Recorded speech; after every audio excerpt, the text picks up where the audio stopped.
teman-teman, apa kabar semua? Saya berharap kita semua tetap dalam keadaan yang baik ya. Sekalipun lagi-lagi kita harus berhadapan dengan situasi karena pandemi ini ya. Mungkin bagi banyak orang atau mungkin hampir semua orang menganggap bahwa saat-saat ini bukanlah saat-saat yang baik ya, karena banyak sekali orang yang terdampak karena pandemi. Tapi saya percaya buat kita anak-anak Tuhan yang berharap dan mengandalkan Tuhan, sekalipun kondisi tidak baik atau di luar sana pun sedang memburuk, kita percaya bahwa tangan Tuhan yang penuh kasih tetap memegang setiap kita. Amin ya. Baik, hari ini saya akan menyampaikan kebenaran firman Tuhan ya. Sebelumnya mari kita bersatu dalam doa. Tuhan, terima kasih buat hari ini. Kami bersyukur dimanapun kami berada hari ini. Tuhan, tangan-Mu yang penuh kasih tetap memelihara setiap kami. Kami tahu Tuhan, keadaan yang baik maupun yang tidak baik tidak merubah sebuah kebenaran, sebuah fakta bahwa Engkau tetap apa yang baik bagi kami. Hari ini kami mau belajar sedikit tentang kebenaran firman-Mu Tuhan. Engkau urapi hamba-Mu, urapi setiap kami yang mendengar firman-Mu, supaya apapun yang kami dengar boleh bertanam, boleh bertumbuh dan berbuah, sehingga nama Tuhan dipermuliakan. Terima kasih Bapa, terima kasih Tuhan Yesus, terima kasih Roh Kudus. Ini kami, ini hidup kami, hati kami siap belajar firman-Mu. Dalam nama Tuhan Yesus, kami telah mengucap syukur dan berdoa. Amin. Baik, saya dapat tema hari ini tentang, atau temanya atau judulnya Relationship Killers ya. Perusak hubungan atau bahkan membunuh hubungan atau relationship itu sendiri. Nah, sebenarnya ada banyak poin-poin yang bisa kita pelajari tentang apa-apa saja sih, atau habit, atau kebiasaan, atau hal apa saja yang dapat merusak hubungan kita dengan sesama, atau bahkan membunuh hubungan kita dengan sesama ya. Kalau merusak, artinya we can fix that. Tapi kalau kills, atau membunuh, ya itu seems quite impossible to fix the relationship. Tapi saya percaya di dalam iman kita kepada Tuhan ya, pengharapan kita kepada Tuhan, atau dalam sikap hati kita yang percaya bahwa Tuhan sanggup memulihkan, saya rasa nggak ada yang cukup rusak atau cukup mati untuk Tuhan tidak bisa pulihkan atau bangkitkan kembali ya. Saya akan bawa 4 poin apa saja yang dapat merusak atau membunuh hubungan kita, baik hubungan kita dengan keluarga kita atau dengan orang lain di luar dari keluarga kita sendiri. Ya, saya akan bahas cepat saja, tidak lama, buat teman-teman belajar sama-sama. Yang pertama, kita buka 1 Timotius pasal yang ke-6 ayat 9 sampai dengan 10. Tetapi mereka yang ingin kaya terjatuh ke dalam pencobaan, ke dalam jerat, dan ke dalam berbagai-bagai nafsu yang hampa dan yang mencelakakan, yang menenggelamkan manusia ke dalam keruntuhan dan kebinasaan. Karena akar segala kejahatan ialah cinta uang, sebab oleh memburu uanglah beberapa orang telah menyimpang dari iman dan menyiksa dirinya dengan berbagai-bagai duka. Cinta uang ya. Karena akar segala kejahatan ialah cinta uang. Memiliki uang tidak salah, ya, sama sekali tidak salah. Mencintai uanglah yang berbahaya. Kita tahu di dunia ini bahwa segala sesuatu perlu uang. Betul ya, kita perlu uang untuk membeli kebutuhan kita perlu uang untuk pergi ke suatu tempat yang kita tuju, kita perlu uang untuk memelihara kesehatan kita dengan membeli makanan-makanan yang bernutrisi baik, atau vitamin, atau obat, dan sebagainya. So basically everything in this world needs money. Tetapi kita harus punya konsep atau sikap bahwa uang tersebut bukanlah segalanya ya. Everything needs money, but money is not everything ya. Itu suatu konsep yang harus kita pahami.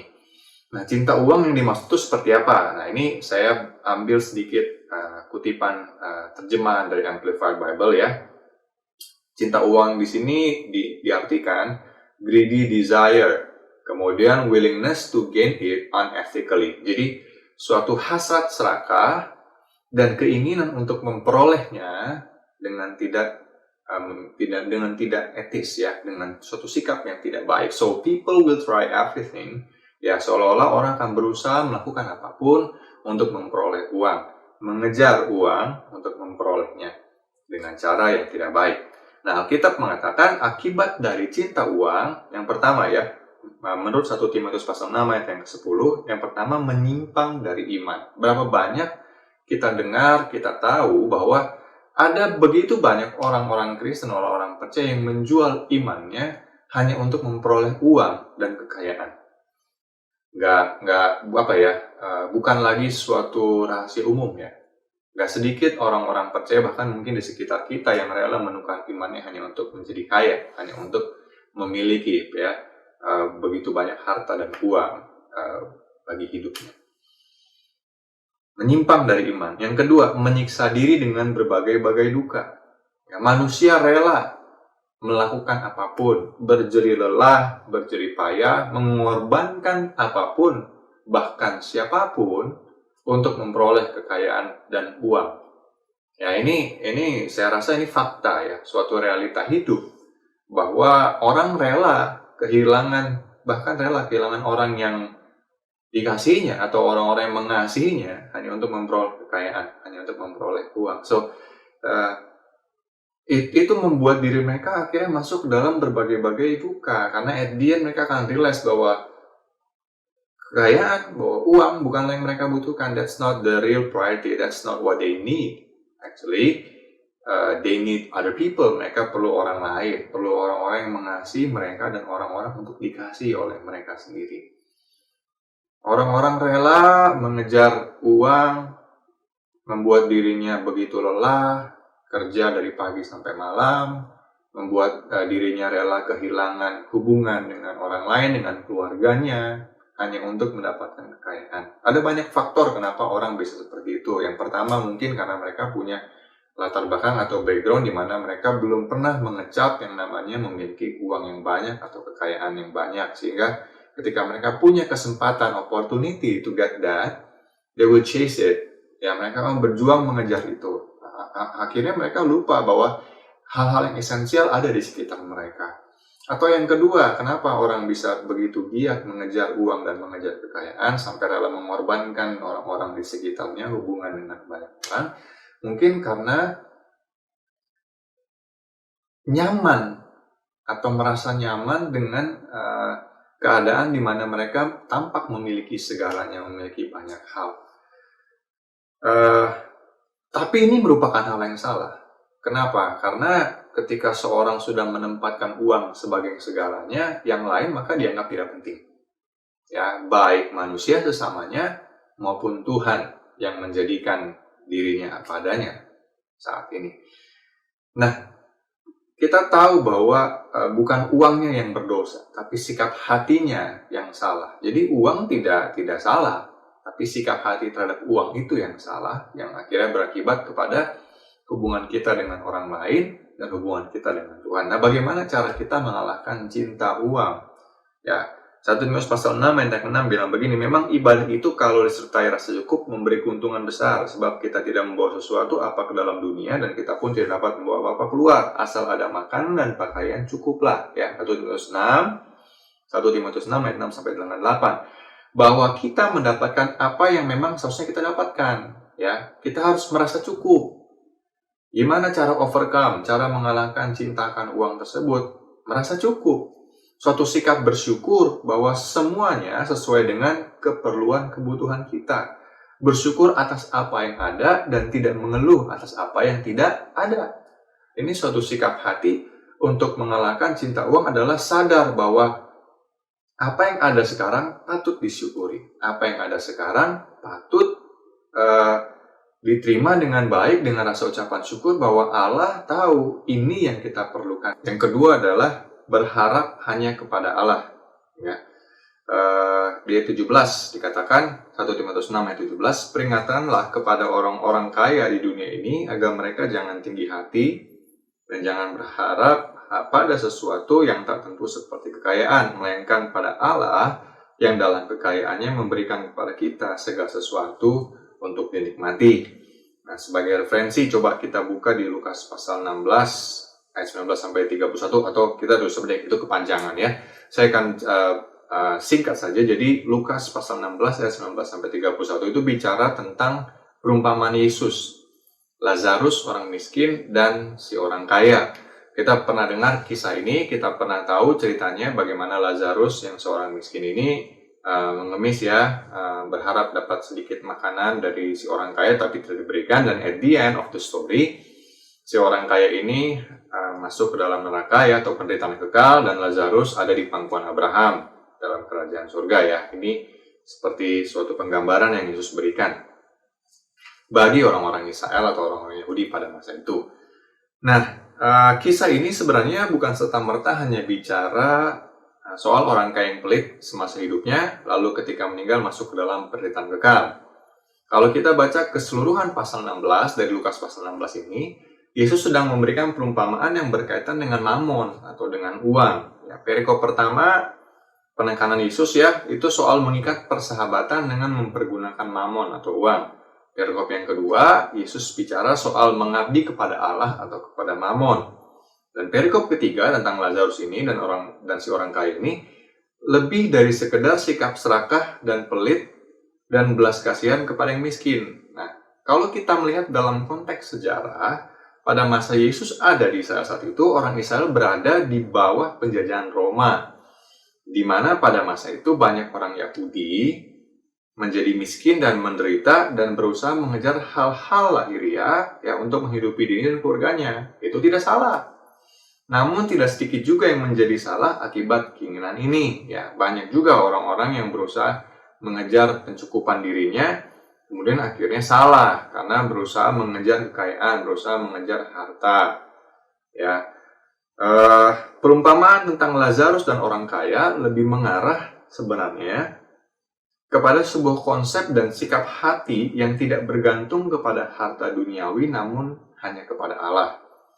Nah, arti nama Lazarus sebenarnya dalam bahasa Ibrani ya adalah Allah telah menolong. Yang berasal dari bahasa Ibrani tadi saya sebutkan El-Azar atau Eleazar, artinya Allah telah menolong. Nah, ending dari perumpamaan tersebut adalah bahwa Lazarus berada di pangkuan Abraham. Bicara soal penerimaan dalam kerajaan surga. Dan orang kaya tersebut masuk dalam penderitaan kekal. Abraham dikenal sebagai bapa orang beriman. Seorang yang menantikan janji akan tanah perjanjian.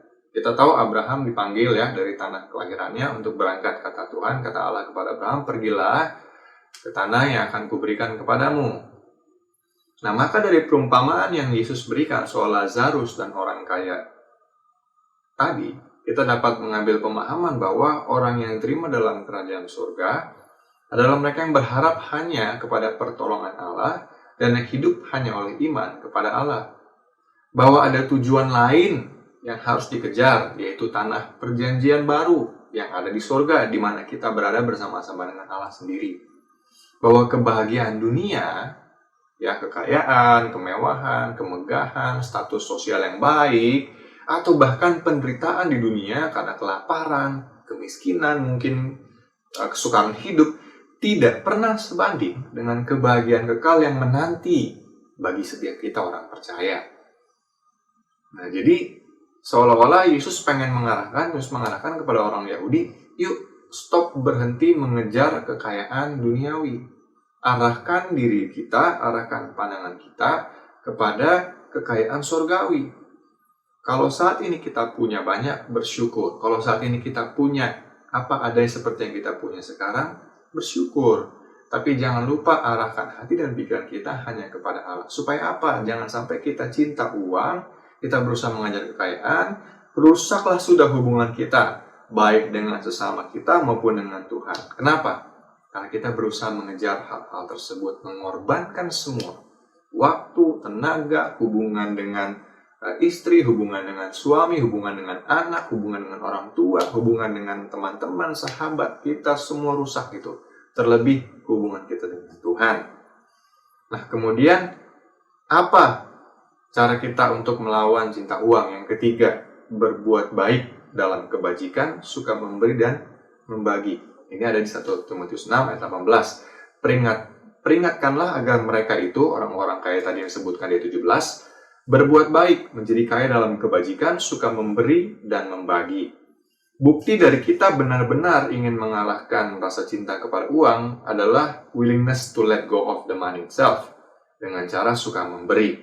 punya belas kasihan dan kebaikan kepada orang yang membutuhkan sama seperti Yesus.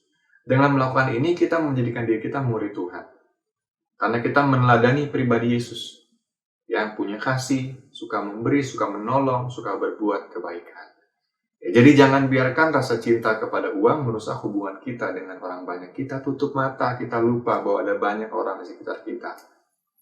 Kita tutup mata seolah-olah hidup kita ini hanya tentang diri kita, pekerjaan kita, dan uang yang kita kejar. Akhirnya kita lupa bahwa ada istri di rumah yang butuh suaminya, atau suami di rumah yang butuh istrinya, atau anak yang butuh orang tuanya, atau orang tuanya yang butuh kehadiran anaknya. Never let money ruin your relationship, ya. Okay, that's the first point, ya, yang merusak hubungan, cintakan uang. Yang kedua, kesombongan. Nah, ini menarik ya, kenapa? Karena orang yang sombong biasanya nggak sadar dirinya sombong, betul ya? Sampai akhirnya ada orang lain yang menegur dia, bilangnya, kok lu sombong sih? Kok lu belagu sih? Kok lu sengak sih? Baru begini doang belagu lu. Nah, ya kan? Nggak ada orang sombong yang sadar dirinya sombong, sampai orang lain yang ngomongin ke dirinya bahwa kamu sudah sombong nih, kamu nggak boleh seperti itu, kamu harus rendah hati ya. Sampai ada teguran dari orang. Bertemu dengan orang sombong itu sangat menyebalkan. Itu kalau menurut saya nggak tahu kalau menurut teman-teman. Tapi sadar nggak sih bahwa seringkali tanpa kita sadari ya, kita yang jadi orang yang sombong itu, jadi kita jadi orang yang menyebalkan bagi orang lain. Karena secara nggak sadar kita belagu, kita sombong, ya, baru mencapai ini kita mulai sengah, ya kan? Baru kita punya ini kita anggap rendah orang lain yang nggak punya. Baru kita dinaikkan status sosial atau status jabatan pekerjaan kita mulai merendahkan orang lain, ya, either karyawan baru atau teman-teman kita yang udah lama tapi statusnya gitu-gitu doang. You know, being cocky, ya, jadi sombong atau belagu itu sangat merusak hubungan yang sudah ada. Tadinya baik-baik aja, ya kan, satu level, kemudian naik level, mulai ngerendahin, rusak hubungan pertemanan. Kenapa? Karena sombong, karena belagu. Ya, sikap sombong tidak pernah membuat hubungan jadi erat, nggak pernah. Sikap sombong justru merusak hubungan yang sudah ada. Menyombongkan diri saja sudah salah, ya, apalagi merendahkan orang lain. Semakin memperparah hubungan kita dengan orang lain. Kita tidak akan menjadi besar dengan membuat orang lain terlihat kecil. Sikap sombong sebenarnya mengimplementasikan, ya, menggambarkan kedalaman pengenalan kita akan Tuhan. Apakah dalam atau justru dangkal? Kenapa? Ini karena mereka yang sombong sebenarnya secara sadar atau tidak sadar telah melupakan betapa berkuasanya dan hebatnya Tuhan.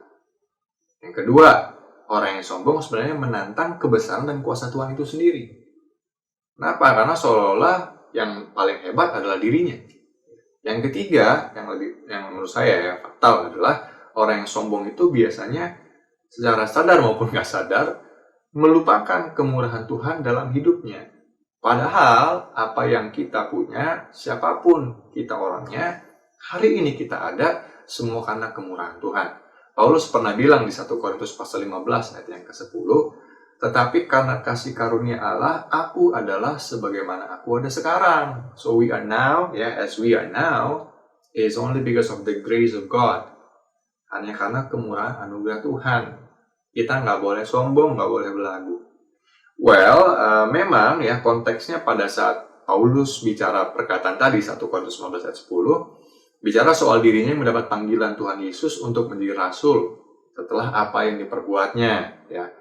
Tapi hal ini juga mengindikasikan sikap rendah hati Paulus bahwa dirinya, ya, yang adalah seorang Israel asli dari suku Benyamin, orang Ibrani asli, ahli Taurat, orang Farisi, murid Gamaliel, orang yang tidak bercacat dalam mentaati hukum Taurat, telah menjadi orang pilihan Allah untuk memberitakan tentang Injil Kristus, bukan karena hal-hal hebat lahir yang dia punya, tapi karena kemurahan Allah.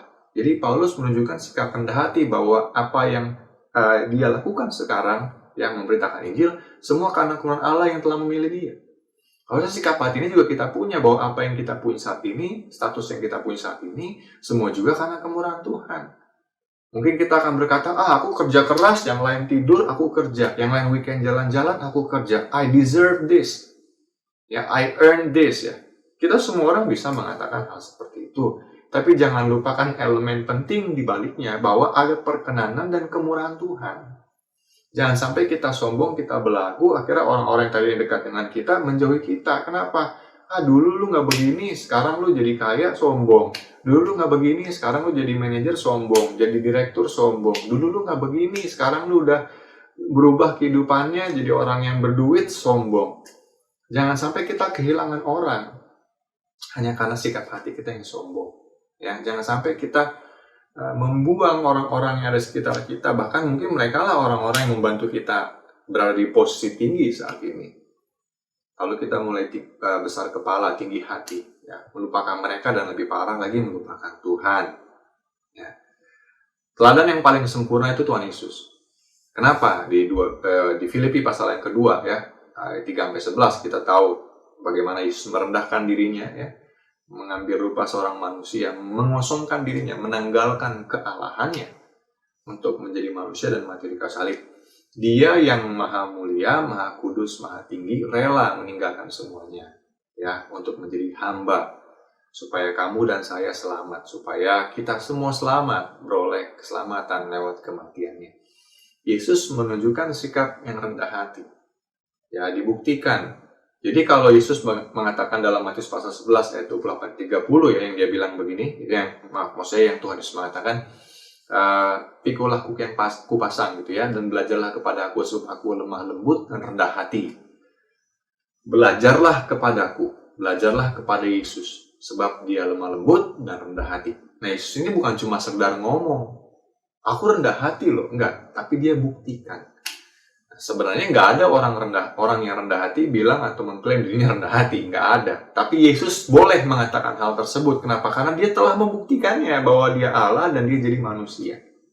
Nah, kalau kita nih, ya, kita manusia, kita bilang aku rendah hati loh orangnya, itu sombong.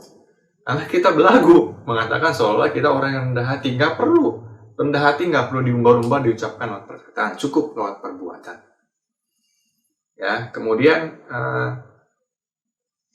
di 1 Petrus pasal yang kelima, ya, ayat 6-7 juga mengatakan kita harus merendahkan diri kita di bawah tangan Tuhan yang kuat, supaya pada waktunya Ia meninggikan kita. Ya, jadi rendah hati aja, ya, karena toh yang membuat kita naik itu pun Tuhan. Ya, Daud pernah mengatakan bukan karena kekuatan kebesarannya dia diangkat jadi raja, tapi karena kemurahan Tuhan, karena Tuhan yang memilih dia untuk menjadi raja. Nah, sikap hati ini harus kita miliki. Ya, jangan sombong, jangan belagu. Ya, jangan sampai hubungan kita rusak dengan sesama karena kita sombong, lebih parah hubungan kita rusak dengan Tuhan karena kita melupakan Dia. Kita sombong, ya. Asaf pernah tahu Asaf, ya, Mazmur Asaf, ya.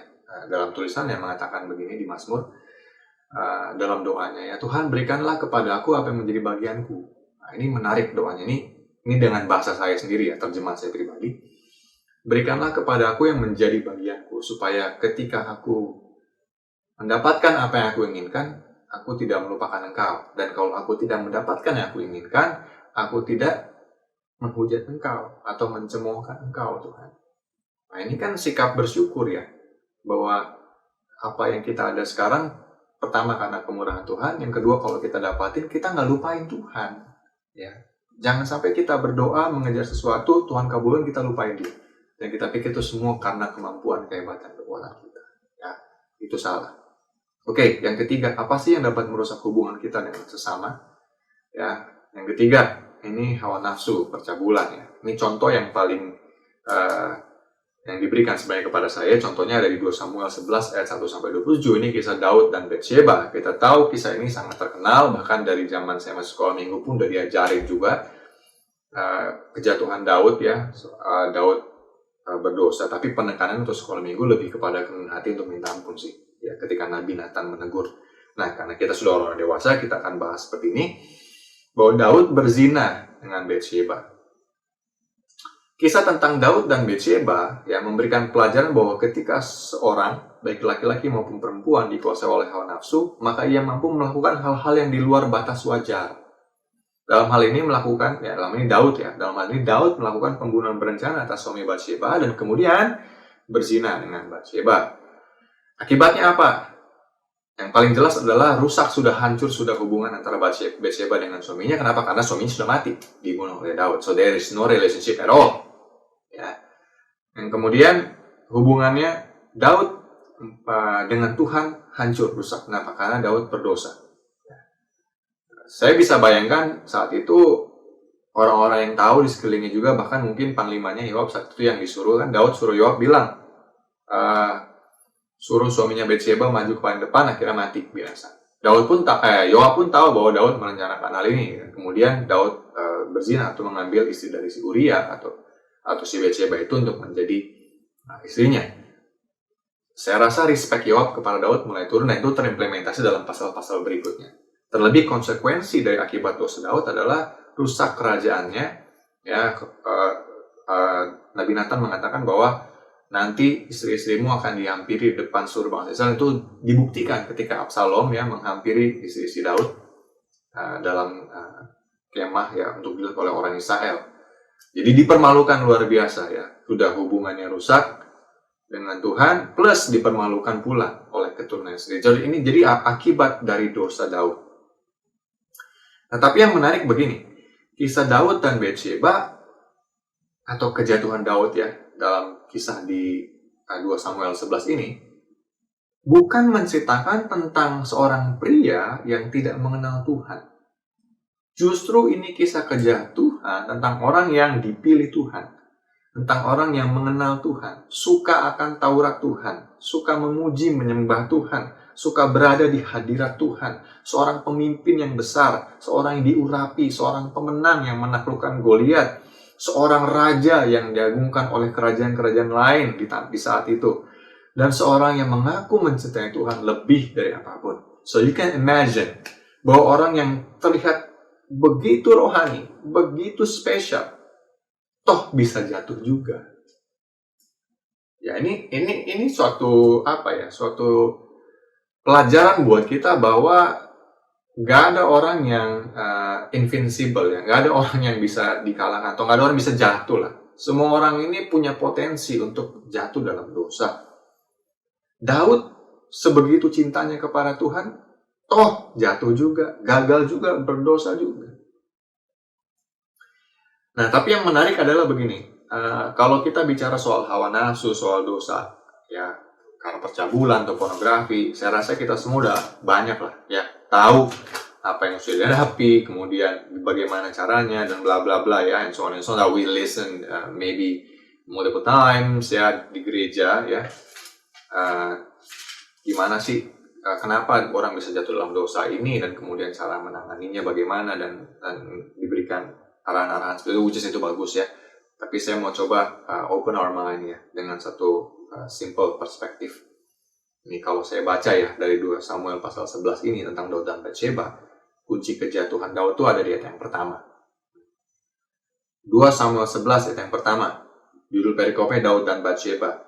Pada pergantian tahun, pada waktu raja-raja biasanya maju berperang, maka Daud menyuruh Yoab maju beserta orang-orangnya dan seluruh Israel. Mereka memusnahkan Bani Amon dan mengepung kota Raba, sedang Daud sendiri tinggal di Yerusalem. Why? Kenapa saya mengatakan bahwa kunci kejatuhan atau awal kejatuhan Daud itu berasal dari ayat yang pertama?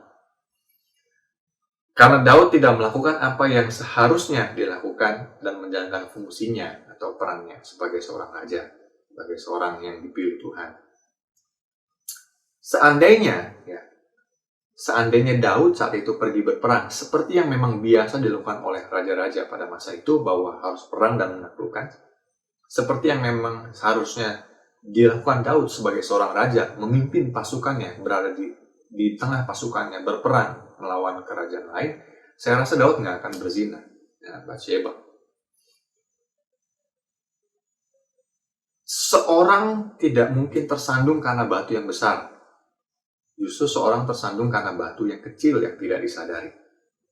Seorang bukan jatuh karena hal besar yang ada di depannya, tapi karena hal kecil yang ada di depannya. Dalam konteks Daud adalah hal kecil itu apa?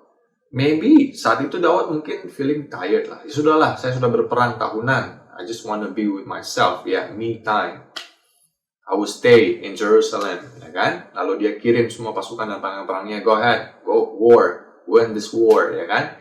Expand di territory, ya kan? Memperluas kerajaannya, dan he stay in Jerusalem, ya. Skipping, ya, skipping, ya, melewatkan hal yang harusnya dilakukannya sebagai seorang raja. Berapa banyak di antara kita yang jatuh bukan karena kita telah melakukan sesuatu yang salah, tapi karena kita tidak melakukan apa yang seharusnya kita lakukan. Berapa banyak di antara kita yang jatuh dalam dosa karena kita tidak melakukan yang seharusnya kita lakukan berdasarkan status dan peran yang kita miliki. Berapa banyak orang yang jatuh dalam pornografi bukan karena dia ngelihat cewek yang seksi atau ngelihat cowok yang seksi, tapi karena dia tidak berjaga-jaga dan berdoa. Tapi karena dia tidak baca kitab dan tidak menekuni hidupnya sebagai orang pilihan Tuhan untuk hidup dalam firman dan kekudusan. Berapa banyak orang yang jatuh dalam dosa bukan karena dia telah melakukan sesuatu yang salah, dalam artian tergoda oleh kesalahan-kesalahan yang dosa yang dilihatnya di sekitarnya, tapi karena dia tidak melakukan apa yang seharusnya dilakukan, yaitu diam dalam hadirat Tuhan, senantiasa bergaul dengan Tuhan, bersekutu dengan Tuhan. Roh penurut tetapi daging lemah. Ya kan? Yesus katakan di Matius pasal 26 ayat 41, berjaga-jagalah dan berdoalah supaya kamu jangan jatuh ke dalam pencobaan. Roh memang penurut tetapi daging lemah. Berjaga-jaga. Berapa banyak di antara kita yang jatuh ke dalam dosa ini, dalam dosa percabulan, ya kan? Perzinahan, pornografi, bukan karena kita disodorkan oleh dosa itu sendiri, tapi karena memang kitanya yang tidak melakukan yang harus kita lakukan. Bertanggung jawab atas hidup kita sesuai dengan yang Tuhan mau. Kita ingat status kita, orang yang dipilih Tuhan, orang yang diselamatkan Tuhan, anak-anak Allah. Maka kita wajib hidup juga sama seperti Kristus telah hidup. Kalau kita sadar siapa kita di hadapan Tuhan, maka saya rasa kita akan terus berusaha hidup benar di hadapan Tuhan. Kita perlu pertolongan Roh Kudus. Jangan sampai kita lengah dalam dosa ini. Rusak hubunganmu dengan istrimu kalau kamu jatuh dalam dosa percabulan. Rusak hubunganmu dengan suamimu kalau kamu jatuh dalam dosa percabulan. Nggak perlu dijelasin, dijabarin. Saya rasa kita cukup dewasa memahami kenapa itu bisa terjadi. Rusak hubunganmu dengan pasanganmu, dengan pacarmu kalau kamu jatuh dalam dosa percabulan, hawa nafsu, pornografi. Ya. Rusak hubunganmu dengan orang-orang di sekitarmu kalau kamu dikuasai oleh dosa ini. Nggak perlu dijabarin, kita pun paham. Kalau kamu berdosa hari ini, kamu sadar kamu berdosa, kita sadar kita berdosa hari ini, kita minta ampun sama Tuhan. Dan kita minta Roh Kudus tolong kita. Ya. Roh Kudus itu adalah pribadi yang dijanjikan Yesus. Dia penolong yang sejati. Ya, banyak orang cari penolong yang sepadan sampai lupa ada penolong yang sejati yang Tuhan kasih, yaitu Roh Kudus.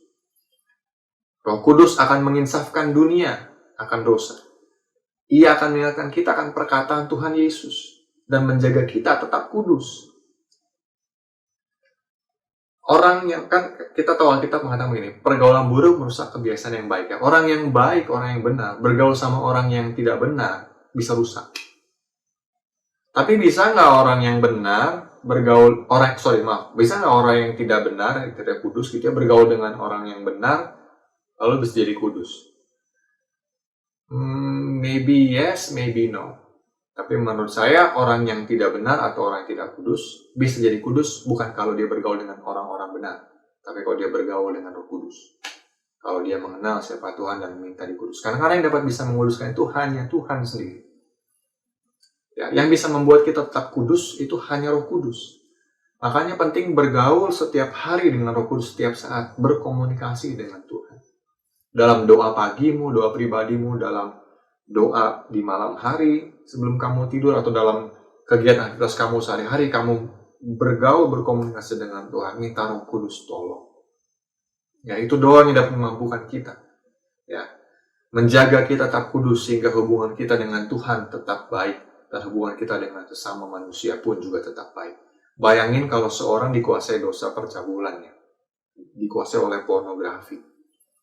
Dia pasti ya, kalau dia bilang aku mencintai kamu itu salah tuh. Kalau orang udah dikuasai dosa percabulan, pornografi, itu bukan mencintai, pasti menafsui. Bahaya, rusak hubungan. Bersyukur kalau ada kesempatan. Masih bagus kalau ada kesempatan, minta ampun, bertobat, dan Tuhan pulihkan. Kalau nggak ada kesempatan, kalau belum sempat Tuhan kasih kesempatan untuk bertobat, minta ampun, pulihkan, sudah habis.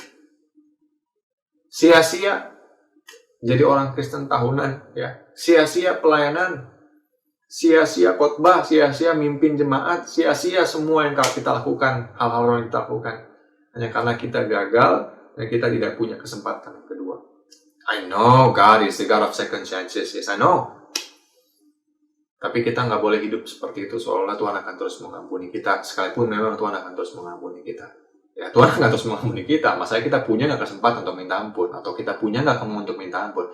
Kalau orang udah terus-terusan buat dosa, kebal sudah, Roh Kudus nggak bisa bicara lagi, karena yang didengar udah pasti bukan Roh Kudus, yang didengar udah pasti hawa nafsu. Jadi selagi kita masih sadar, kita masih bisa dengar Roh Kudus bicara sama kita, jangan kita tutup telinga, jangan kita keraskan hati kita. Ya. Kita harus berusaha untuk terus punya hubungan yang baik dengan Tuhan. Sehingga implementasi nanti hubungan kita dengan sesama pun akan baik. Yang terakhir, apa sih yang dapat merusak hubungan kita dengan sesama kita? Yang pertama, cinta uang, ya. Itu jelas akan membuat kita lupa sama orang lain. Yang kedua, kesombongan. Itu akan membuat kita dijauhi orang-orang banyak, ya, karena kita sombong. Yang ketiga, percabulan hawa nafsu jelas akan merusak hubungan kita dengan pasangan kita atau dengan orang lain. Ya, cara pandang kita terhadap orang akan berubah kalau kita dikuasai oleh dosa ini. Kita harus minta ampun dan minta Roh Kudus tolong kita. Yang keempat, apa sih yang bisa merusak hubungan kita dengan orang sesama, dengan orang lain? Komunikasi yang buruk. Ya. Bukan rahasia lagi lah, bukan hal yang bukan rahasia lagi. Maksudnya this is a common thing, hal yang umum. Perusak hubungan yang paling sering adalah komunikasi yang buruk lewat perkataan dan penyampaian kita yang salah. Tujuan yang baik saja kalau disampaikan dengan cara yang salah pasti berujung pada pertikaian. Ya.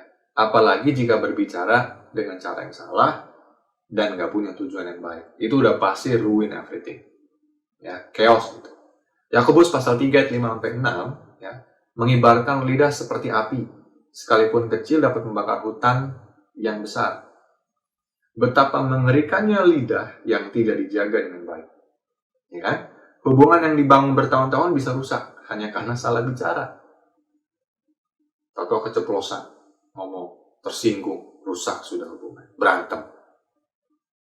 Gara-gara ngomong yang salah aja, ya, kita bercandaan yang salah, tapi orang anggapnya serius, kita berantem, ribut. Dari ribut, dendam.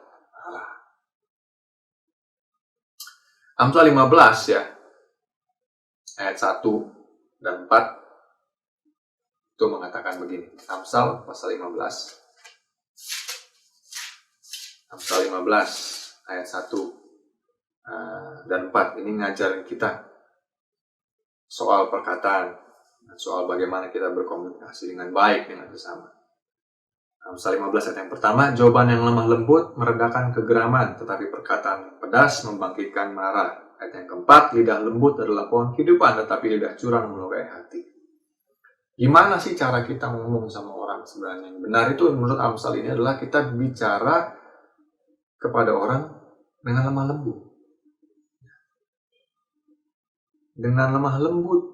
Kalau kita mau jawab orang, kita mau nasihatin orang pun harus dengan lemah lembut. Bukan dengan perkataan yang pedas, dengan kata-kata yang tajam, apalagi dengan kata-kata yang curang atau menipu. Wah, itu udah pasti dah tuh. Rusak hubungan kita dengan orang kalau kita jawab dengan kata-kata yang pedas dan apalagi menipu ya, dengan curang. Kemudian Amsal 15 ayat yang kedua dan ketujuh mengajarkan kita apa? Lidah orang bijak mengeluarkan pengetahuan, tetapi mulut orang bebal mencurahkan kebodohan.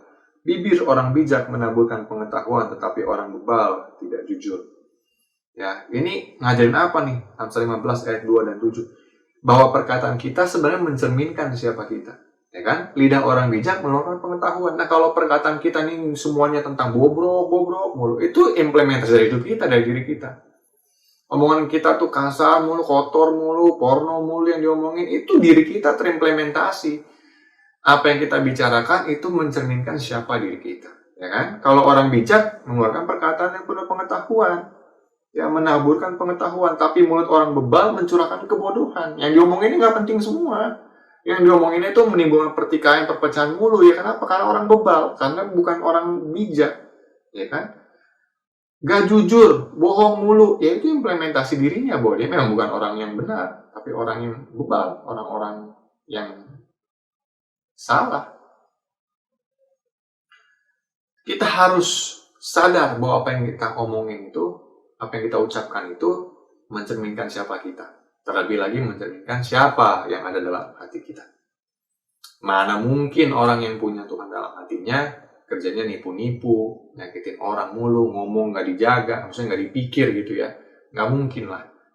Ya kan? Karena kita tahu bahwa manusia itu berharga. Tuhan pun juga mati buat mereka. Ya gak mungkin kita mau melukai mereka. Kalau memang kita punya Tuhan dalam hati kita. Jadi hati-hati. Ya, mulutmu itu mencerminkan siapa hidupmu.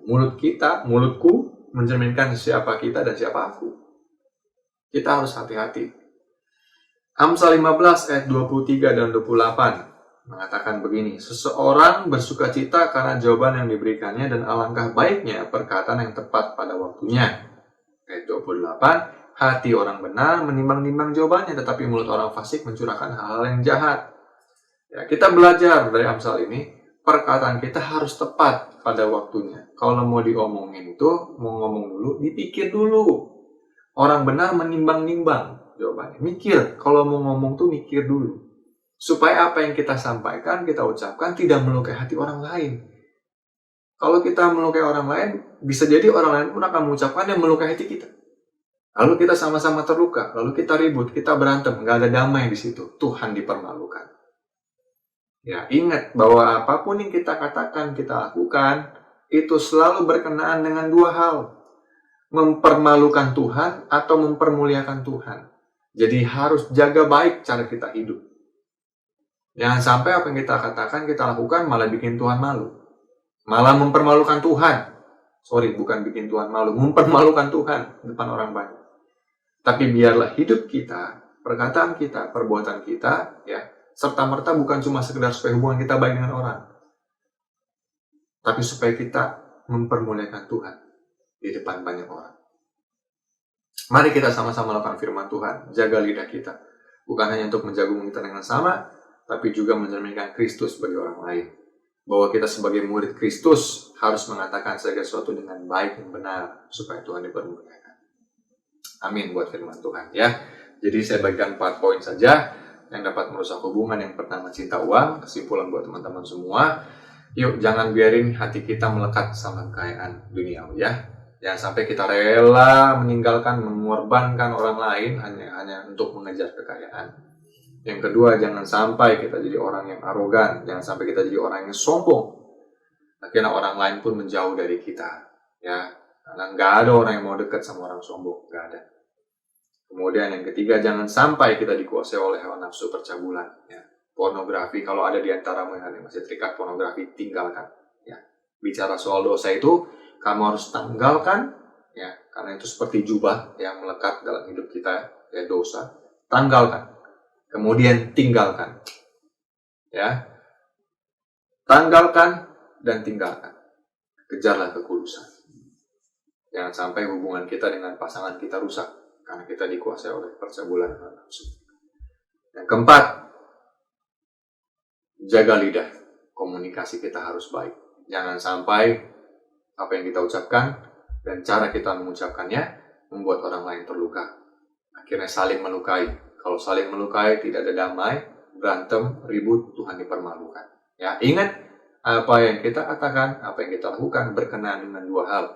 Mempermalukan Tuhan atau mempermuliakan Tuhan. Kita yang pilih dan kita yang tanggung resikonya nanti di hadapan Tuhan. Amin. Mari kita bersatu dalam doa. Tuhan, terima kasih buat hari ini, buat pelajaran firman yang boleh kami pelajari.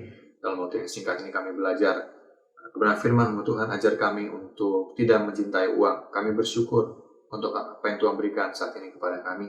Ajar kami untuk juga belajar memberi dan membagi kepada orang-orang sekitar kami. Kami nggak mau sacrifice, kami nggak mau mengorbankan orang lain untuk mengejar kekayaan Tuhan. Karena harta yang sesungguhnya Tuhan sudah berikan ketika Engkau mati di kayu salib bagi setiap kami. Jaminan keselamatan akan kerajaan surga Tuhan. Kami juga mau belajar untuk tidak jadi orang yang sombong, melainkan menjadi orang yang rendah hati Tuhan. Sama seperti Engkau rendah hati, kami mau belajar kepadamu. Ajar kami Tuhan untuk kami semakin rendah hati, supaya orang-orang di sekitar kami pun merasakan kenyamanan dan kedamaian ketika ada kami di sekeliling mereka. Ajar kami juga Tuhan untuk tidak dikuasai oleh hawa nafsu, percabulan ataupun pornografi Tuhan. Kalau ada di antara kami yang masih terikat akan hal ini Tuhan, Roh Kudus Engkau tolong kami, bebaskan kami. Kami tidak mau hubungan kami dengan pasangan kami rusak hanya karena kami memuaskan keinginan daging kami. Kami tahu roh penurut dan daging lemah, dan Kau mengajar kami untuk berjaga-jaga Tuhan. Roh Kudus tolong kami, kuatkan langkah kami untuk kami semakin hidup berkenan di hadapan Engkau. Dan juga Tuhan tolong kami, Roh Kudus bantu kami untuk menjaga lidah kami, supaya apapun yang kami katakan Tuhan tidak melukai orang lain dan terlebih tidak melukai Tuhan. Kami tahu apapun yang kami katakan, yang kami perbuat Tuhan, selalu berujungnya kalau nggak mempermalukan Tuhan, yang mempermuliakan Tuhan. Dan kami mau pilih untuk mempermuliakan Engkau Tuhan, lewat hidup kami, lewat perbuatan perkataan kami. Tuhan tolong kami, Roh Kudus tolong kami, sebab di luar Engkau kami tidak bisa berbuat apa-apa. Terima kasih buat hari ini Tuhan, terima kasih buat firman-Mu bagi kami. Kami bersyukur karena Engkau menegur kami hari ini. Ajar kami untuk hidup semakin serupa dengan Engkau dan sempurna seperti yang Engkau mau. Terima kasih Bapak, berkati teman-teman semua yang mendengarkan khotbah ini. Tuhan Kau yang menolong setiap kami. Dalam nama Tuhan Yesus, kami telah mengucap syukur dan berdoa. Haleluya. Amin.